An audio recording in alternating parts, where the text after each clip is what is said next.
As the National Assembly reconvened today, the Speaker of the House, Barton Scotland, refused to entertain questions from the opposition with regard to the safety of the bleachers erected at Durban Park, the venue that is currently being constructed to host a number of the country's massive Golden Jubilee events.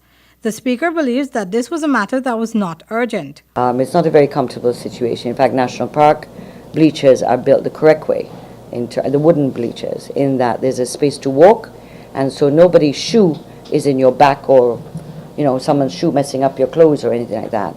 And particularly where you have children will be hitting you somewhere in the middle of your back, and so and particularly if it rains and so on. So these seem to be short-sightedness. That was Chief Whip of the People's Progressive Party Civic, Gail Teixeira. At a previous press conference, she raised questions regarding security and the cost on the treasury to construct the park.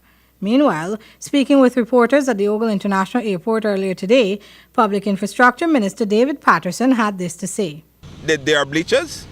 They are not stadium standard. You go and you find in Shea Stadium and those things like that. They're bleachers there for particular activity.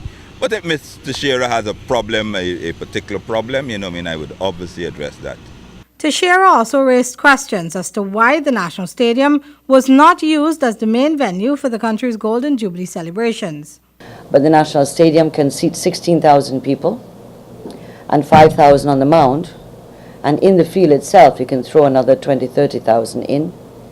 And the National Stadium has all the parking facilities, washrooms, media. The media has a special section to itself.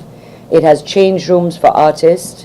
It has a first aid, medical clinic, medical facility in it in case there are problems.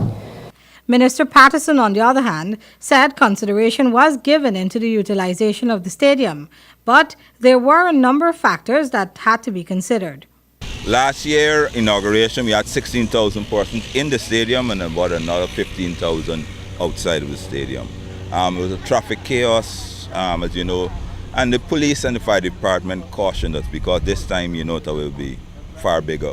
And we can't use the pitch because the ICC has said that we cannot use the pitch because they've used it before and they started to derate them. So you had a scenario of you can only have 16,000 persons there. Secondly, the centrality of the Durban Park, persons without cars can come in around South Georgetown. The Jubilee is not for any select group, it's for the entire country. So therefore, so that is why it was chosen.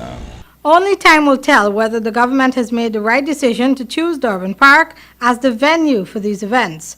But George, in spite of all the bickering, the Jubilee preparations are looking spectacular.